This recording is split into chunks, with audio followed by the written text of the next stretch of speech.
Hi, everybody. This is Kate Haley with Glazer's Camera here in Seattle, Washington. This is our second broadcast for the day, so we're pretty excited and pretty busy and maybe getting a little bit goofy, but that is okay. It's good to be goofy. It's good to laugh. This afternoon, we're going to talk about and check out the new LUMIX S5.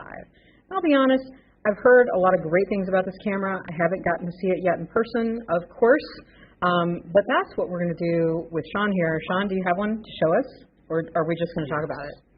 We get to see one? Ooh, fancy. So he says he loves it. Awesome. But you work for LUMIX, right? So are you biased when you say that? I'm just kidding. But we're going to get a first look at this. Sean is going to share a little bit of his experience in working with this new camera so far. You guys get to ask questions. So those of you tuning in, please post your questions on the Facebook Live event in the comments or on the YouTube chat, and we'll get through and ask as many of those questions as we can. Do not be shy. This is really intended to be a little bit of an overview of this new camera, as well present you the opportunity to ask and get answers for those questions you have about this new camera. So don't be shy. Please post those questions. And with that said, Sean, I'm going to kick it over to you. Please tell us a little bit about you and your role with Panasonic. Yeah, sure. Thanks for having me on this. Again, I think this is what the second class or session we've done together. I'm one of the sales support reps normally for Panasonic. So what that means is that when we were allowed to be traveling, I would actually be out in the stores, working with everybody face to face, working with the team at the store, doing some training, stuff like that, and holding these kinds of sessions in person. Since everything kind of changed in how we reach out to the community, my role has kind of evolved over, since about April, to also being the host of LUMIX Live, which is our weekly YouTube, kind of session that we do, very similar to stuff like this, but very high-level tech-oriented. So kind of grew from all of that. I came from the marketing and the product management side in the LUMIX group before moving to Austin, Texas to really work on this side. But it's given me a lot of experience to work with our cameras, really understand how they operate, what markets they're actually really kind of designed and tailored towards, and really give the kind of perspective of where a camera can really suit a different type of photographer or videographer, as opposed to just the typical marketing messages that you hear from any camera brand. I also come from a college-educated photography background, so I do have a degree in studio fine art photography, and over the last 6 months have also very heavily delved into videography and post-production and color editing and all that kind of stuff. So hopefully everyone can use me as a resource for the information that is relevant for anyone that's watching, and can get something out of this that maybe they didn't realize our cameras can do. Yeah. So I think with that I can jump right into the presentation about the camera if we would like. That sounds good. Let's go for it. Yeah. All right, let's see here. Let's get my screen share. All right. So we should have there it is. Cool. So yeah, as I said, my name is Sean Robinson. I am one of the sales support reps. I'm also host of LUMIX Live, the weekly event that we do for Panasonic on their YouTube channel. And kind of like I said, I am genuinely really excited about this S5 because it means a lot for the L-mount system. And I think a lot of people also may not understand this also means a lot for the Micro Four Thirds set of our cameras as well. Since we have those dual systems running parallel with each other, there's some overlap, but then there's still a lot of balance between where each one really sits. And what I like to do is kind of go over some of the details that really set this camera apart from the rest of the L-mount cameras, so the rest of the S series that we make, and also point out some of the similarities that you may find between them, because there are a lot of similarities. So if you're looking at it, it's still a 24.2 megapixel full frame 35 millimeter sensor. It's the same sensor that you find in the LUMIX S1, so that means that it does not have a low pass filter, so you're going to get those extra crispy, sharp looking images paired with any of the L-mount optics that you could ever go with, since it's a very, very vast lens selection that covers really high-end expensive Leica lenses that are top tier in performance. You have our lenses, which are also up in that top tier high-end performance, and you even have the Sigma lenses that are available that have that wide breadth of top tier performance and great compact, kind of travel design lenses. So there's a lot of synergy there. Some of the things that are different with this camera is that it does actually take the dual native ISO circuitry from the S1H and implement it into a $2,000 camera body. Now, what that means is that when you are shooting photo and video, there are two native ISOs that you're going to want to work with if you want to maximize dynamic range and noise. And I'll go into some detail about that a little bit later. We've also expanded on the high resolution mode, which I will obviously go into detail with all of these things. And I have a couple of examples that I've shot personally here around Austin. It has the new to full frame live view composite mode.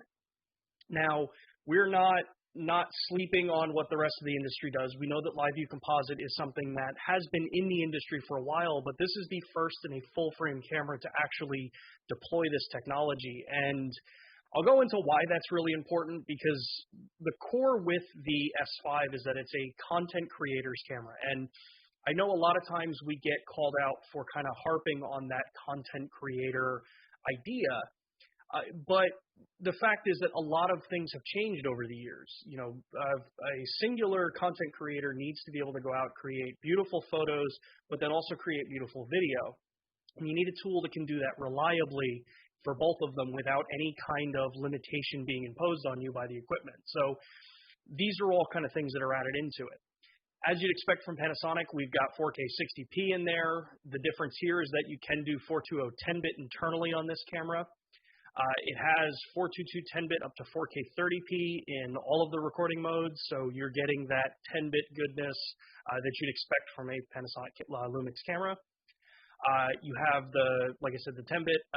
This does come with the full V-Log, which is matched to the Vericams, the S1H, the S1. So you have that 14 plus stops of true dynamic range that you can get.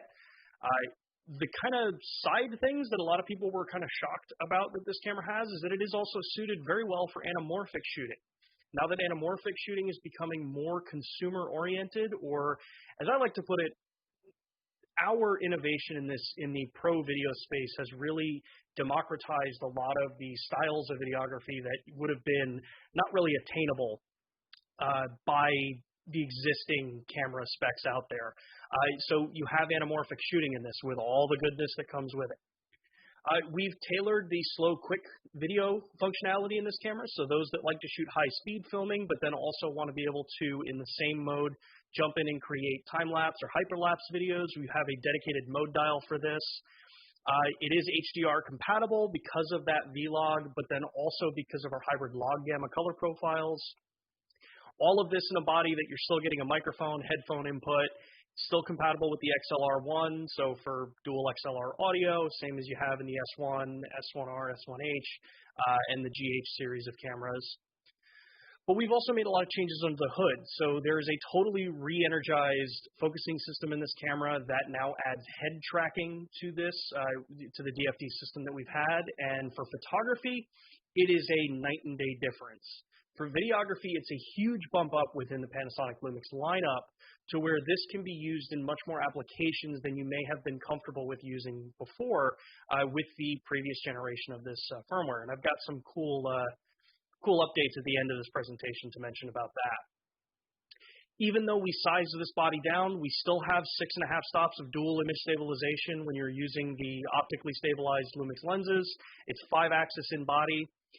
You still have a pretty good high-resolution EVF on this. It's a 2.36 million dot OLED viewfinder.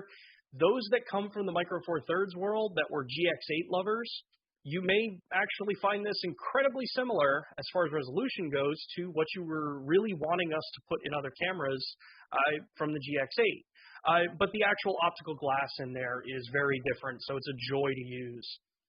The rear screen's been improved. It's a 1.884K million dot rear screen, which means that outdoor in bright light, it's going to be a gorgeous screen to actually use in bright light. You'll actually be able to see it, unlike what you see in a lot of the other cameras in this tier, and actually really most of the cameras out in the industry.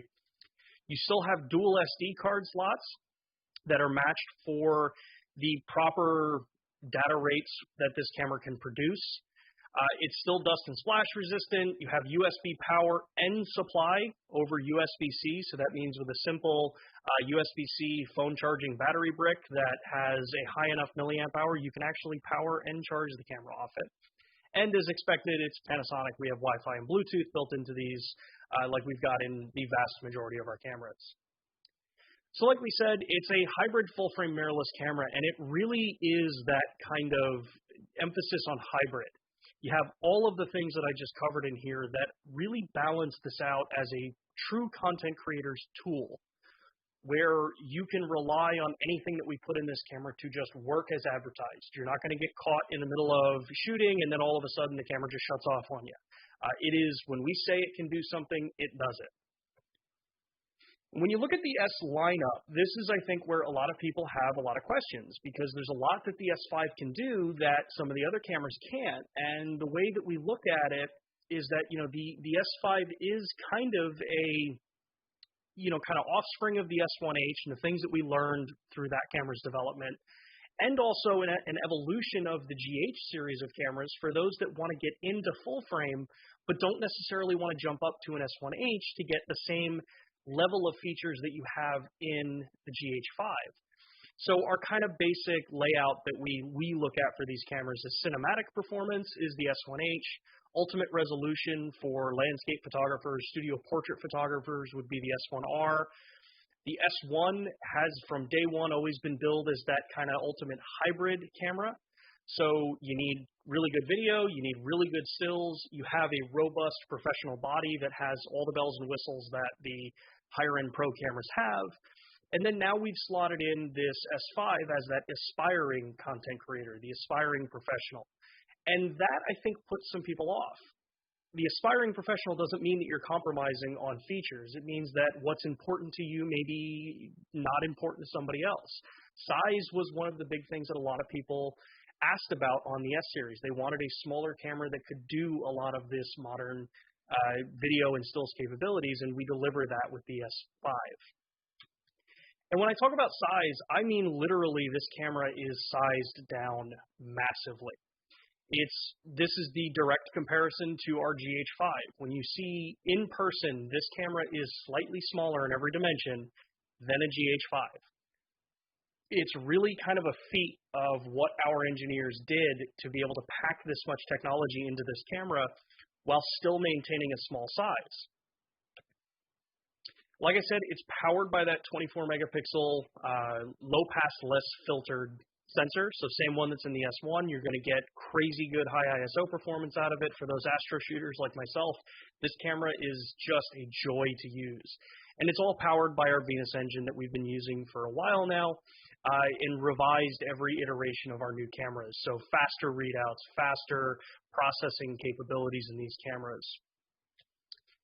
And when I talked about before that dual native ISO circuitry being taken down from the S1H, what that means is that traditional cameras use a single native ISO. That means for the photographers out there, you set your camera at the lowest ISO that the camera can go when you're not going into an extended range to get the best looking noise performance out of the camera with the most dynamic range. Well, that has worked for a long time, and that's called ISO invariance in some cases, where you could technically shoot the camera at 100 ISO, make sure your highlights are exposed properly, and then in post-production, just raise your shadows up or raise your exposure up, and it's pretty much the same thing that the camera does. There's some slight differences in the way cameras process ISO performance, but with the S5, we added dual native ISO circuitry to this. What this means is that in photography, your ISO 100 for broad daylight shooting perfectly fine. But once you start getting into lower light and you go up above 640 ISO, it physically switches a circuit over to get you cleaner looking high ISO files out of this. Where this really comes into benefit is for the videographers. That's why this is such a big deal for cinematographers and videographers, is that in a vlog color profile, so any logarithmic video profile, you can shoot at either 640 ISO for your broad daylight shooting, which means in some cases you may need to get a neutral density filter to keep your shutter speeds correct. Or you can now shoot at 4000 ISO in those low light scenarios and have the same dynamic range, the same flexibility with much better low light performance in this camera. Most cameras in the market, the only way they get to those high ISOs, even if they are using a dual gain circuit, is by applying a ton of noise reduction, which is called temporal noise reduction, into their footage, which is baked into the file, which means you can't fix it. So you lose edge detail, you lose sharpness, you lose color accuracy. Our camera is going to give you a much better product to work with the higher ISO you go than any of the competition out in the market. And you'll see there's some differences between the different color profiles as to what those native ISOs are. So knowing that this will be available after we're here, you have a good reference as to what those ISOs are. Like I said, we've improved the high resolution mode that's in this camera. So high resolution mode in our cameras is designed to be the most user-friendly in the market. What that means is that it will shift the sensor 8 times to take a singular image. This moves the image half a pixel 8 times, then combines those images in camera to produce a RAW and a JPEG image that is 96 megapixels worth of data, but more importantly, lower noise and better color detail out of it. So the difference that you see here is that when we went into the original iteration of this, which is something that's in the G9 and something in the S series, you were only able to output a RAW file for this, and the maximum shutter speed you were able to do was 1 second exposures. So it was fairly limited in its applications. With what we've been able to produce on the S5 through the knowledge that we've gained over the years working with the S cameras in the G series, we're now able to do up to an 8-second exposure with this, and we're able to actually output a JPEG at the same time as the RAW files. So it's an evolution of technology. It makes it a much more usable tool for those that want who want a high resolution camera for, say, landscapes, but don't necessarily want to get just a singular camera, don't want to just go for an S1R, which is very well suited for high resolution and still has this feature in it for even higher resolution, but you still want that heavy video accessibility in your singular one product. So what does this look like? Well, what this looks like is, if my slide will change, there it goes. What this looks like is exactly what you see here. On the left-hand side of this, you have an image of downtown Austin here using 8-second exposure for high-resolution mode in the S5. This is a 96 megapixel image. The crop that you see here in the bottom of it, which I think I can, oh, yeah. So the crop that you see on the right-hand side is a crop of the basically dead center, a little bit off to the right at 100%. That is across the lake, across all the trees, the wind blowing, everything there. That's how much detail you get out of this. And because it's a RAW file, I still have flexibility to pull my highlights back if I need to. I had the flexibility to boost my shadows up and really get a good amount of tonality in this image without having to stitch something in external software to be able to do this, and without the artifacts that could typically come in from doing a high resolution image. You still have the 2 modes there, and we've had those in the cameras for a while now. But one of the more kind of interesting features, like I mentioned before, is this live view composite. This is a part that I personally am just thrilled is in this camera. Live view composite we like to kind of lean into as a kind of smart bulb mode. And what I mean by that is anyone who's done long exposure night photography knows that if you want a 1-hour exposure and you set your camera up on a bulb and triggered for 1 hour, that image is most likely going to come out really overblown if you have any kind of light pollution in the sky. So you'll get an image that looks like what you see on the left. It's a singular image. It took an hour for it to be created, and it looks okay, but the light pollution destroys that balance of that image. Well, with Live View Composite, it's taking a base layer image, which is a black frame, which accounts for noise reduction, hot and stuck pixels that happen in any mirrorless camera, any digital camera that's out there. But then from there, what it's doing is it's only adding the new bright information to this image for the duration that you want to have the shutter open. And the best part about this is that you actually watch the image come to life on the screen while you're viewing it. It gives you a countdown of how many images you've taken at whatever shutter speed and aperture combination you've made, and you can stop it when you feel the image is to your liking. So I've done a couple of images down here in Austin with it while I was prepping for the launch of this camera, and this really kind of exemplified in my head the importance of this kind of technology. I've always wanted to be able to capture an image of a city skyline with the actual stars, not superimposed stars, but the actual stars over the city in one image. And Live View Composite is the piece of technology that makes that attainable to anybody that wants to try this for astrophotography. The way I used to have to shoot the image that's on the left, I would expose for the stars, so get the trails the way I want them. I'd expose for the city so that the lights are properly lit, the right balance for highlight and shadow that I want there. And then I would expose for the foreground so that the field is exposed the proper way I want it. And then I'd have to go into Photoshop, merge those images together, mask out, and spend a whole bunch of extra time. And this is an hour-long exposure. So that would be an hour, probably another 2 to 3 minutes for the other two exposures, and then probably about another hour or two worth of editing in Photoshop. Admittedly, I'm not the best in Photoshop, but that process takes forever. This was all done in camera in 1 hour, watching it, being able to stop the exposure when I felt that it was how I want it to be, kicks out a raw file. I can throw the raw file in Photoshop, Lightroom, Capture One, whatever program you use that accepts our raw files, and then tweak it to my taste. The other example on the right is that second side of what I've wanted to do. Some light painting, still being able to capture those stars over a city, but this time from inside the city, which is something that would be even more challenging than doing a little bit further away landscape of a city. You have all the competing light pollution inside the city that's going to make your ability to capture those stars near impossible. So the stars that you see over the Paramount Theater in this picture are the stars that are actually in the sky above that scene. The light painting, those are the actual cars that are running through. And again, this was all done in camera without needing a whole bunch of extra equipment, without needing to spend time in post on this.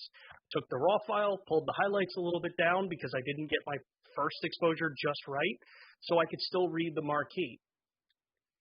And then when you go back out further, you still have that ability to see what the image is going to look like. So here, I blew the city highlights in this image, but I was able to see that and stop it before I actually went way too long, but still came out with an image that had so much dynamic range to pull those shadows up to see the rolling mountains looking down on Austin with the cars that were lighting the power lines going across and still being able to see the stars. So it becomes such a useful tool for photographers that helps you get into a style of photography you may never have thought you wanted to actually do, or may have been scared to get into because it's a relatively challenging style of photography. So enough about photography, because a lot of people know us in the video space. So like I said, the S5 is capable of doing 4K 10-bit recording in pretty much every single mode that this camera offers. There are some time limits on this camera. However, I'll get into the next slide after this and what explains why there's a hard 30-minute, quote, limit on some of these recording modes. And you'll notice that they're all typically in the 10-bit format. The camera will record H.264 or HEVC video recording. So the HEVC is always going to be the 420 10-bit recording modes, which most computers now really don't have a problem working with HEVC footage. But again, you'll see that the camera has NTSC, it has PAL, so it is a true world camera. You can record in any region with this and not have to worry about the light cycling issues if you're shooting 60p in Europe or 50p here in the US. Now, the biggest thing with Panasonic has always been heat suppression and designing a chassis that is actually efficient in truly dissipating heat to provide you the actual advertised times that we can record, so that you don't end up getting out into the field or getting a camera and testing it and then finding out, well, that 20 minutes is actually about 10 to 15 minutes, and then I have to wait, 3 hours, 6 hours for the camera to cool back off so I can work with it. Our cameras are designed that when we tell you the camera can do 30 minutes, it will 100% do recording 30 minutes. But the caveat there, and it's not really a caveat, the step that we go one further than everybody else is that we test our cameras to 104 degrees. That means that 30-minute recording at 104 degrees, no matter where you are in the world, you should be able to record 30 minutes. Now, I say should be because there are certain parts of the world where it could be 125 degrees or 115 degrees. There, I'm still confident you're going to get 30 minutes. I've tested the camera here in Austin in 110 degrees on some days, and the camera never shut off, never gave me a heat warning, never really gave me any issues whatsoever. So that's what we stand behind. The reason you have those 30 minutes is because that's what we can guarantee the camera will work. That is so you have a benchmark to know, I can set the camera up and it runs. And that's something that is not normally done in this industry. Aside from that, the camera is still fully weather resistant. So you've got dust and splash resistance in this camera. It is a fully magnesium alloy body. So you're not only having a front and rear plate that's mag, you have front, bottom, top, and back.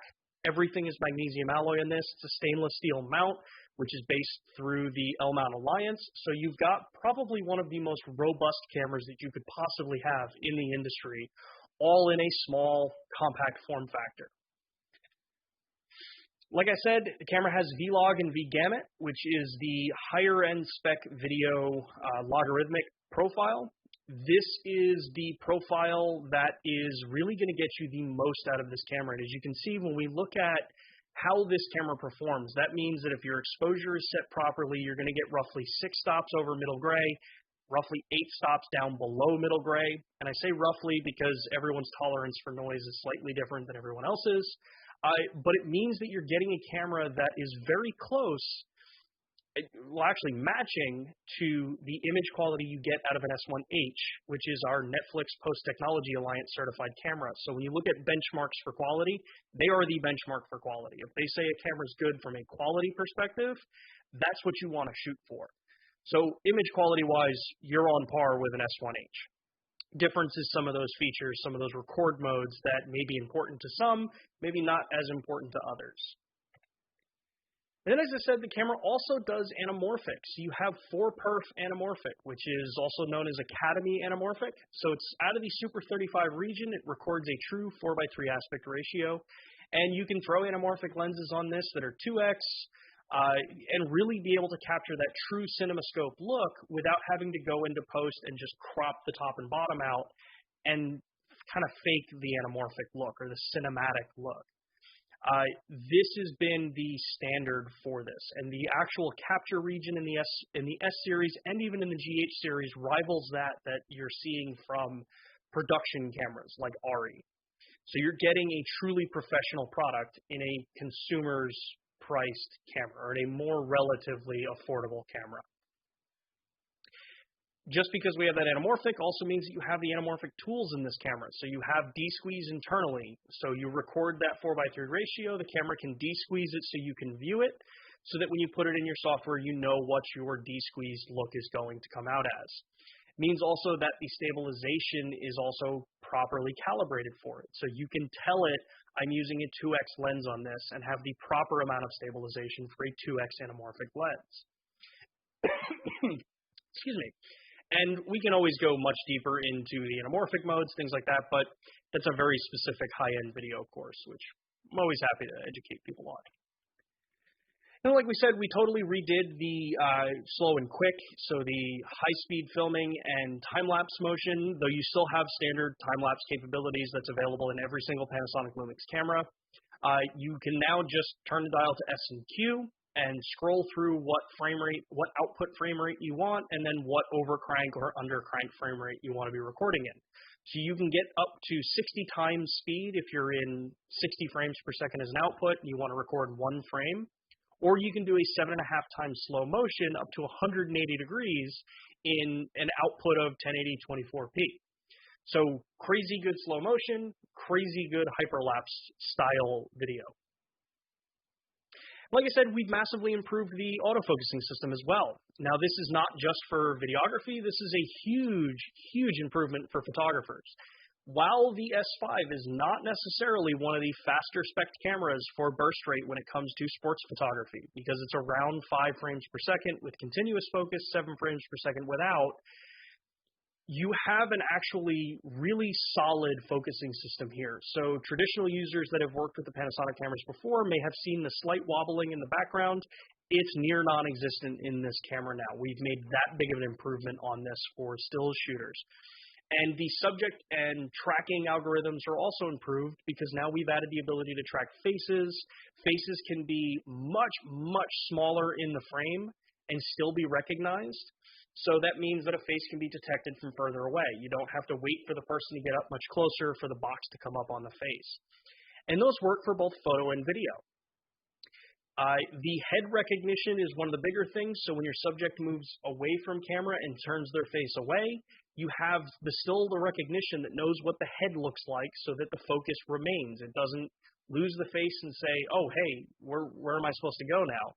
It knows that, okay, the head is still where my priority is. And then, like I said, the smoother focusing system is what's also been improved. So you don't see that pulsing, you don't see that kind of in and out effect that was traditionally seen in a contrast-based system. So overall, it's a massive improvement within the LUMIX lineup. All of this in a body that still, like I said, has that 6.5 stops all the way out into the telephoto end, which is rated out to,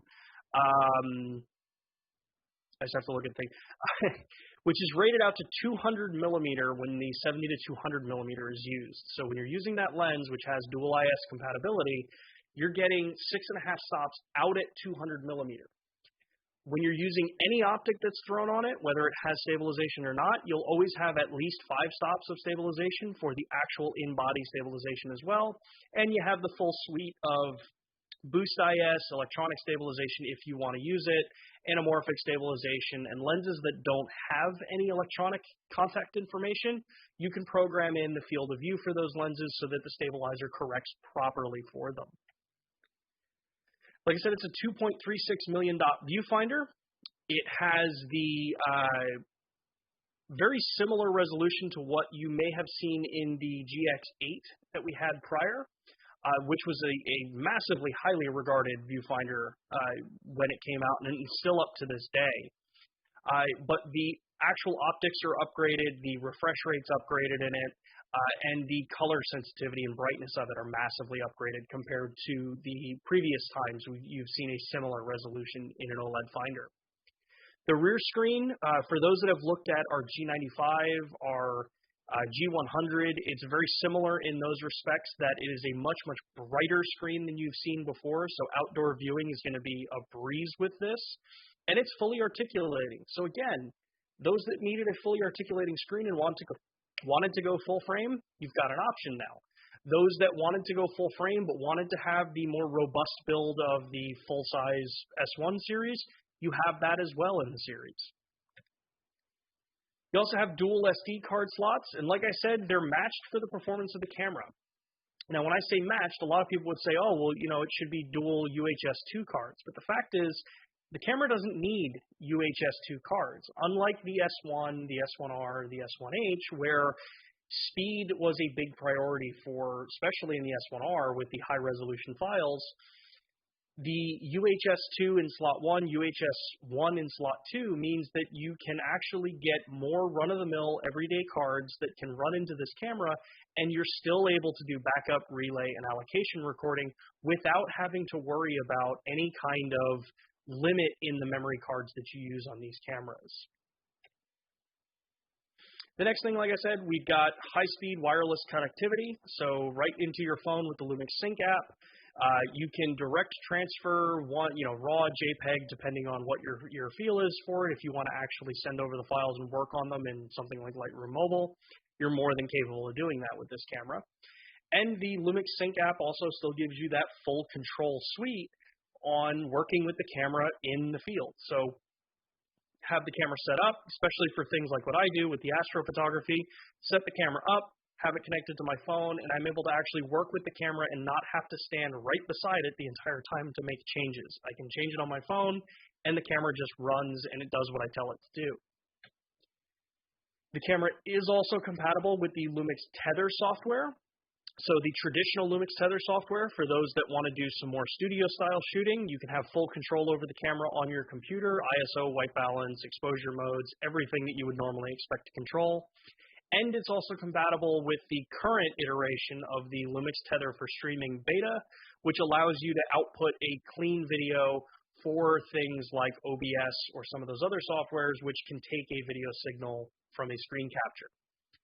We have announced that we are also coming out with the beta actual Tether, like webcam software. That should be coming soon, and I'm sure this camera would be compatible with that as well. But we'll have more information on that when that comes out. New cameras typically also mean new accessories. So you have a brand new battery grip for this so that it fits the body correctly and it's not a shoehorned grip from another camera. You also have the ability to use the SHGR1, which is the tripod grip that was from the G100. So you have nice ability to still do all your triggering with the camera and a nice little compact travel tripod. There is a new battery designed for this camera, but there's a trick with the battery. The BLK22, it's a 22 milliamp hour battery that is reverse compatible with the GH5, GH5S, and G9. So you can take advantage if you're looking to get into full frame and you're already a G9, GH5, or GH5S user, the battery, the larger battery from the S5 is going to be usable in your existing GH cameras. Now, it's not compatible the other way around because there's some physical differences that had to be made to accommodate the battery in this camera, but we felt that it was important that anyone that wants to upgrade to this camera still should have the ability to backwards compatible some of your equipment, because a lot of times I could foresee a lot of people having this camera and a GH camera for things where reach in optics is maybe more important. Having a compatible battery there is important. That means also the charger is new for the camera, but again, the charger is backwards compatible. So this new charger, which is USB-C input, can charge your BLF19s for your existing GH and G9 cameras. And there is a new DCC coupler for those that want to actually power the camera through DC voltage on the wall, or you can just run it over USB-C with the included cables or a high-quality, longer USB cable. Like I said as well, the camera is also compatible with the XLR audio adapter, so the XLR1. This gives you high-resolution audio, great for 2-channel in. I use it all the time in pretty much every single application that I've done except for these live streams where I'm plugging into a switcher here. And it just gives you XLR compatibility, high-res audio, and you still get that cold shoe mount on the top for attaching lights or things like that. Now, like I said, the S5 is going to become even more impressive as the year moves on. So at day one, as one of my counterparts, Matt, has always mentioned in a lot of his conversations publicly about the camera, it wouldn't be a Panasonic launch if we didn't already have firmware planned for this camera. And that firmware means that the S5, by the end of the year, is also going to be supporting raw video over HDMI for up to 5.9K, up to 30p, 4K, up to 60p from a Super 35 region, and anamorphic 4K, anamorphic 3.5K, up to 60p, up to 50p. That means that from a raw video over HDMI spec, it's the same as the S1H. So you're getting something that if video production is a really high level part that you need, you'll have a camera that's fully capable of it but it's also in a much smaller package. So it becomes a perfect B cam to something like an S1H, something like a Vericam on larger productions where you need to still be able to mix in cut footage. The camera is also going to get support for cinema 4K recording, so that slightly wider aspect ratio 4K recording that a lot of people have been really wanting in this kind of price area. You're also going to get additional video assist features, so vector scope displays, master pedestal, in addition to the waveform that's already built into the camera.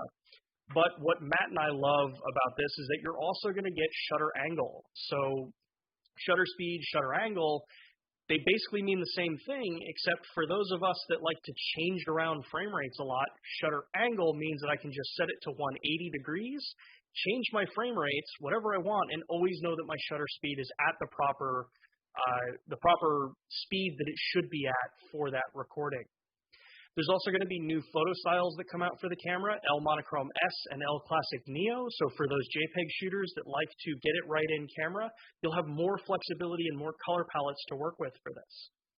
And just because this is really focusing on the S5 doesn't mean we have forgotten about the rest of the S series. The S1H and the S1 are also getting the improved autofocus updates that we've provided for the current S5, what you're seeing today. So you're going to get those as well. And the S1R is also getting those autofocus improvement updates, but it's also getting a video upgrade. Even though that's the photo-oriented camera, that one is going to get support for 5K video recording as well. So it's really going to be a massive improvement for the system in general that really exemplifies what we're doing as a brand. And like I said, this runs parallel to the GH series, to the Micro Four Thirds system. You're going to see a lot of this stuff where, you know, the S series becomes the focus for the time being because that's the new camera, that's the new system we've got. But we have committed that we are considering the next GH camera, what could be in it. So hang tight if you're a GH user, just hang tight. With that, really, that's kind of what I have as far as the presentation. I have some other content that I can show, some video content, but it's always sketchy how the video content's going to play when it's pulled off of my computer here. We're now down to one person. Yeah. Am I right? I'd love to take questions. Hey, Sean, how's it going? That was a lot of information. Devin and I are both going, oh, wow. Oh, wow. So is this camera like a little bit smaller than a GH5? Or about that size? About the same size. About the same size? So it packs a lot for the punch. Yeah, I have an S5 and a G9 right here side by side. Wow. So it's insane how small this camera is. Right. Well, but that's technology for you, right? It just keeps getting more stuff in a smaller package, and it's all compact and great. So we don't have any questions at this time. So I would say I had a thing that I wanted to mention and actually I wanted to ask you about this because I know a little bit about it, but I know that you'll know more about it. I know there's a special promo if you pre-order the S5, but they have to do it by the end of the month, I think. Correct. By September 30th, they have to do that. Can you tell us a little bit about that?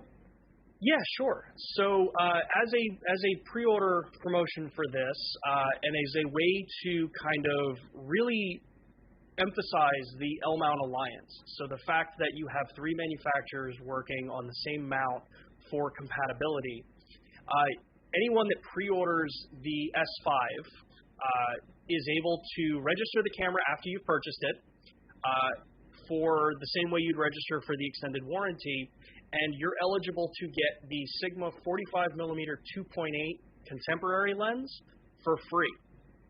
So all you have to do is... And is that the lens right there on your camera? It looks really small. Exactly. Oh my gosh, it is perfect designed for someone who wants to do like street photography, travel photography. You want roughly a 50mm focal length. It's a solidly performing lens on this camera. Now, obviously, like any promotion, it's while supplies last. So if you're pre-ordering it, make sure to get all of that information in right away. And yeah, it's that way that we know that you can really emphasize and show that this is an ecosystem. You have compatibility in lenses that are not just from Panasonic, but are also from Sigma and Leica. So we're really, really excited about this promotion. Yeah, I mean, it looks like a really great deal. Can I ask, do you know what the retail value is of that lens? I'm just super curious. I think that lens is like $550. Wow. And the camera body itself, the MSRP on that is $19.99-ish, right in that ballpark, right? Yep. So the camera will come in two kits. It'll be body only, which is $19.99 or $2,000, or a kit with the 20 to 60 millimeter lens. So the lens that we announced a little while ago, that's the kit lens for this. That kit is, I believe, $2,200, $2,300. So it's a solid deal either way. Yeah, no, I mean, it's a fantastic deal. So you could pre-order the kit and then also still get that free lens as long as you follow the whole process. And, while supplies last and all that good stuff. So that's a super deal. I mean, it's, sometimes when we buy a new camera and we get a kit, that kit costs a little bit more because you're also putting some money down towards that lens, but you could do that and get like this awesome lens just for free. So, if you're interested in this camera, that would be a great opportunity to kind of jump on that offer for sure. Do you have, I know you said that you had some content and video and stuff. We planned this for about 45 minutes, so we're just slightly over that now. Let's talk about what is going to be happening in a few weeks. We have our Glazer's anniversary event, which is coming up. Actually, it starts on Friday. We have some programming that starts on Friday in support of that event. And Glazer's historically will do our anniversary event over a 2-day sale in the store.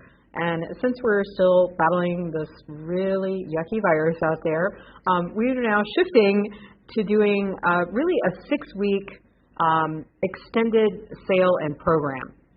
So what you'll find is in the coming days and weeks, we're going to focus on different brands and different themes, bringing you education like what we just talked about, but a bit more in depth. And Sean is going to have a conversation, a different, deeper conversation about the S5 actually, with Mark Toll, and they're going to talk about still and video and show some of those examples that he talked about tonight.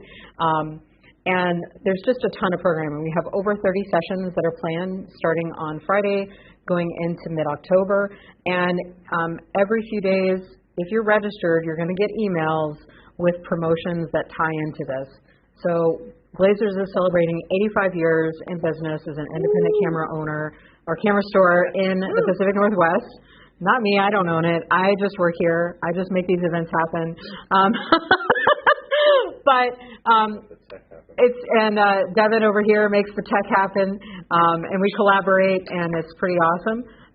But for 3 generations, family-owned business, celebrating 85 years here in South Lake Union. So stay tuned for details. Go to glazerscamera.com/anniversary to check out the schedule, see what's happening on that program. Lots of different topics, lighting, portraits, night sky photography, live demos on the internet, but everything will be happening online. Everything will be going to our YouTube page.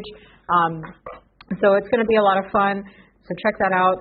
Sean, I just want to thank you so much for your time this afternoon. It was definitely interesting to hear about all the specs and details about the S5 and what a phenomenal camera it's going to be for those content creators out there. I could see some video shooters out there and still photographers who are maybe ready to dabble in video. I think it's a camera for a pretty broad audience. So thank you so much, Sean and Panasonic, for making this happen. And for all you guys tuning in, thanks for joining us. And I will bid you good night, and we'll see you on Friday for the next live session. Thank you. Thank you.